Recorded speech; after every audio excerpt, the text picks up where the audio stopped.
அன்பு குழந்தையே, எந்த விஷயத்திலும் எந்த சமயத்திலும் நான் தன்னந்தனியானவன் என்ற பாவம் வராமல் பார்த்து கொள்ளுங்கள்.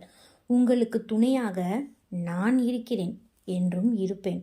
நாம் பின்பற்ற வேண்டிய கர்மங்கள் என்று ஒன்றுமில்லை. இருந்த போதிலும் உங்களை கடை தேற்றவே இவ்வுடலை மேற்கொண்டு இவ்வுலகில் அடியெடுத்து வைத்தேன்.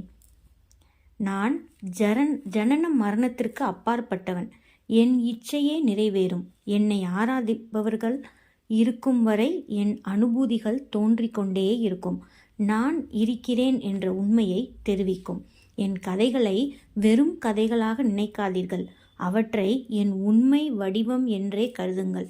உங்கள் பாவனை ஏதாக இருக்குமோ அதற்கேற்ற பலனையே நீங்கள் பெறுவீர்கள்.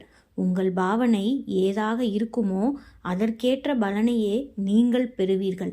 என்னை யார் எப்படி ஆராதிக்கிறார்களோ அப்படிப்பட்ட பலனே அவர்களுக்கு கிடைக்கும். என்னை யார் எப்படி ஆராதிக்கிறார்களோ அப்படிப்பட்ட பலனே அவர்களுக்கு கிடைக்கும். உங்கள் பௌதீக ஆன்மீக துன்பங்களை நான் நீக்குவேன். உங்கள் பௌதீக ஆன்மீக துன்பங்களை நான் நீக்குவேன். உன்னுடைய விசுவாசமே என்னுடைய சக்தி. உன்னுடைய விசுவாசமே என்னுடைய சக்தி. உனக்கு துணையாக என்றும் நான் இருக்கிறேன், இருப்பேன். என்னை ஆராதிப்பவர் இருக்கும் வரை என் அனுபூதிகள் தோன்றிக்கொண்டே இருக்கும். நான் இருக்கிறேன் என்ற உண்மையை தெரிவிக்கும். ஓம் சாய்ராம்.